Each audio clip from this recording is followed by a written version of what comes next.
আজ আমাকে কথা বলতেই হবে ইনশাআল্লাহ, কারণ আগামীতে আবার আপনাদের সাথে দেখা হবে কিনা আমি জানি না। কথা বলতেই হবে। বসেন, কেউ দাঁড়িয়ে থাকবেন না।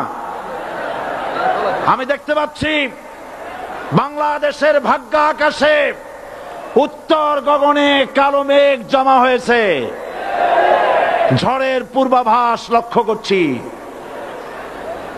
যদি মোকাবেলা করতে না পারেন সক্ষম ভাবে, এমন অন্ধকার গাঢ় কালো অমাবস্যার রাত আসতে পারে যার সুবে সাদেক হওয়া অসম্ভব। সুতরাং আপনারা কি কাপুরুষের মতো কাফের মুশরিকদের গোলামি করে মরতে চান? বিড়ালের মতো 500 বছর বেঁচে থাকার কোনো লাভ নাই। সিংহের মতো 1 ঘন্টা বাঁচতে চাই। আমাদেরকে বলা হয় সাম্প্রদায়িক উস্কানিমূলক কথা নাকি আমি বলি। পত্রপত্রিকা দিছে না তারা? সাম্প্রদায়িক উস্কানি কথা, সাম্প্রদায়িক উস্কানিমূলক কথা বলি। সেই জন্যই বোধহয় শত শত মুসলিম আমাদের কাছে এসে মুসলমান হয়। মানুষে আর বোকা বানানো যাবে না। যাবে কি? আর বোকা বানানো যাবে? তারপর বলছে কি, এরপরে বলছে আমাকে বলছে রাজাকার। শুনে রাখো চট্টগ্রামের লক্ষ লক্ষ জনতা, পার্লামেন্টে যখন আমাকে এই কথা বলা হয়েছিল, আমার পার্লামেন্টের কলিগ জাফরুল্লাহ চৌধুরী সাহেব বসে আছেন এখানে, হ্যাঁ, জাফরুল ইসলাম চৌধুরী বসে আছেন পাশে, প্রধানমন্ত্রী সুদ্ধা, অন্তত 3 শতাধিক পার্লামেন্টের সম্মানিত সদস্যরা সেদিন বসা। 1997 সনের বাজেট বক্তৃতা যখন আমি করতেছিলাম, ডক্টর কুদরতে খোদা, নাম রাখছে কুদরতে খোদা, আসলে গজবে খোদা। এই লোকটি নাস্তিক, ইসলামের চূড়ান্ত দুশমন। তার প্রণীত শিক্ষা ব্যবস্থার যখন সমালোচনা করছিলাম, ট্রেজারি বেঞ্চ থেকে আমাকে বলা হলো রাজাকার। আমি আমার সমস্ত শক্তি একত্রিত করে বলেছিলাম শুধুমাত্র হিন্দুস্তানের রাজাকারেরাই আমাকে রাজাকার বলতে পারে। আমি বলেছিলাম 1973 সন পর্যন্ত আমি বাংলাদেশের কোন রাজনৈতিক দলের নেতা এবং কর্মী ছিলাম না। আমি রাজাকার নই। আমাকে রাজাকার বলে যদি তাকেও প্রমাণ করতে না পারে 10 কোটি টাকার মানহানি মামলা দায়ের করব। আমার এই বক্তব্য সারা দুনিয়া শুনেছে। পার্লামেন্টে আমার এই বক্তব্য রেকর্ড হয়ে আছে। সেদিন 3 শতাধিক পার্লামেন্ট মেম্বারের কেউ আমার চ্যালেঞ্জ গ্রহণ করেন নাই। যে কোনো ব্যক্তি পার্লামেন্টে গিয়ে আমার বক্তৃতা দেখে আসতে পারেন। এরপরে 1997 সনের 7 অক্টোবর দৈনিক জনকণ্ঠ পত্রিকা যখন আমার বিরুদ্ধে লিখলো, সেই পত্রিকায় সাইদির ওপেন চ্যালেঞ্জ 8ম পাতা, 1997 7 অক্টোবর, এত বড় 2 কলামে হেডিং। সেখানে আমি বলেছি বাংলাদেশের সকল সাংবাদিক, গোয়েন্দা বিভাগ, বাংলাদেশের সকল বুদ্ধিজীবীকে আমি আমার পিরোজপুরে আমন্ত্রণ করছি। আমার উপস্থিতিতে যদি কেউ প্রমাণ করতে পারে বাংলাদেশের স্বাধীনতা যুদ্ধের বিরুদ্ধে আমার কোনো ভূমিকা ছিল, সজ্ঞানে স্বেচ্ছায় জাতীয় সংসদের সদস্য পদ থেকে পদত্যাগ করব। 3 বছর পার হয়ে গেছে, আজ পর্যন্ত কেউ এই চ্যালেঞ্জের মোকাবেলা করে নাই। সুতরাং আমাকে যারা রাজাকার বলবে তারা পিতৃ পরিচয়হীন অবৈধ সন্তান। 1971 সনের, শোনো মুসলমানেরা, 1971 সনের কোন কাদা সাইদির গায়ে লাগে নাই। আমাকে রাজাকার বলে জনগণ থেকে বিচ্ছিন্ন করবা, জনগণ থেকে আমারে বিচ্ছিন্ন করা যাবে না।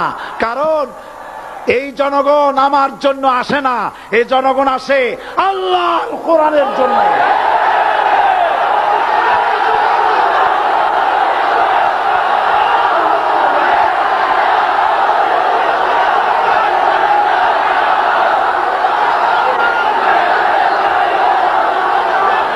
আজকে আর যারা ইসলামের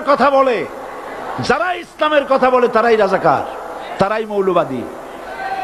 মৌলবাদী বললে আমরা অসন্তুষ্ট হই না, কারণ মৌলবাদী শব্দটা আসছে মূল থেকে। মৌল শব্দ এসেছে মূল থেকে। মূলবাদী তার মানে যারা মূলে আছে। মূল হলো কোরআন, মূল হলো হাদিস, মূল হলেন আল্লাহ, মূল হলেন আল্লাহ রসুল। আমরা আছি মূলে। এখন বলেন তো মূলের শক্তি বেশি না আগার শক্তি বেশি? আমাদের যারা মৌলবাদী বলে ওরা হলো আগাবাদী। মূলে আছে কত কোটি? 12 কোটি। মূলে আছে কত কোটি? আর আমাদের যারা মৌলবাদী বলে ওই থাকো গাছের আগায়, আমরা মূলে।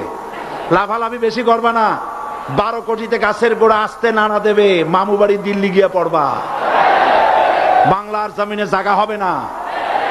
এ কথা বিশ্বাস করো। বাংলাদেশের মুসলমানদের শরীরে এক বিন্দু রক্ত থাকতে শয়তানের তৈরি করা ধর্ম নিরপেক্ষ মতবাদ বাংলার জমিনে কায়েম হতে দেওয়া হবে না, হবে না।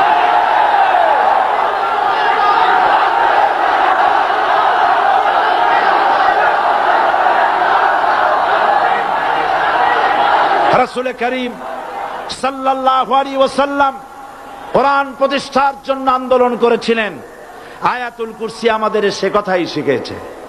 আল্লাহ রাব্বুল আলামিন বলেন, আল্লাহু লা ইলাহা ইল্লা হুয়াল হাইয়ুল কাইয়্যুম। প্রাণ খুলে পড়েন, আল্লাহু লা ইলাহা ইল্লা হুয়াল হাইয়ুল কাইয়্যুম। আল্লাহ হচ্ছেন তিনি, যিনি ছাড়া কোনো ইলাহা নাই, আইনদাতা নাই, বিধানদাতা নাই। আমরা মানুষের তৈরি করা আইন মানি না। 12 কোটি মুসলমানের দেশে আইন তৈরি করবে মানুষ, আমরা মানব না। পার্লামেন্টে তৈরি হতে হবে কোরআন দিয়ে, পার্লামেন্টে আইন তৈরি হতে হবে কোরআন দিয়ে। সুতরাং ভয় যতই পান আর যতই ষড়যন্ত্র করেন, 4 দল যখন একত্রিত হয়েছে, ঐক্যবদ্ধ থাকবে, সরকার ঐক্যবদ্ধভাবে গঠন হবে, নির্বাচন ঐক্যবদ্ধভাবে হবে এবং কোরআন হবে, আল কোরআনের পার্লামেন্ট হবে বাংলাদেশে।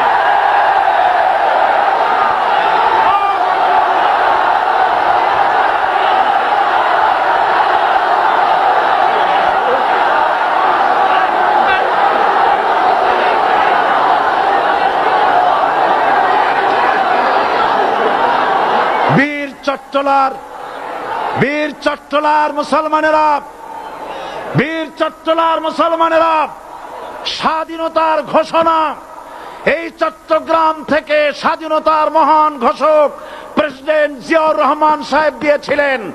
এই চট্টগ্রাম থেকেই ইসলামী রাষ্ট্রের ঘোষণা হবে।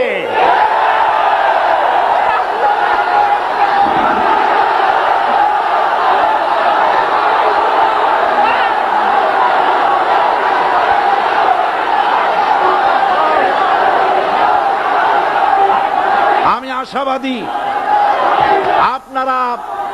আপনারা অবশ্যই তা পারবেন। আমি 100% বিশ্বাস করি ইনশাআল্লাহ। কারণ যে ষড়যন্ত্রের মোকাবেলা করে স্থানীয় রাজনৈতিক দলের নেতৃবৃন্দ কোরআনের মাহফিল সিনায় এনেছেন, আমি প্রথম দিনই বলেছি চট্টগ্রাম তাফসিরুল কোরআন মাহফিল কোন রাজনৈতিক দলের প্রতিনিধিত্ব করে না। এটা কোন জামাত শিবিরের একক সম্পদ নয়, এটা চট্টগ্রামের মুসলমানদের কলিজার টুকরা তাফসিরের মাহফিল। সুতরাং এই মাহফিল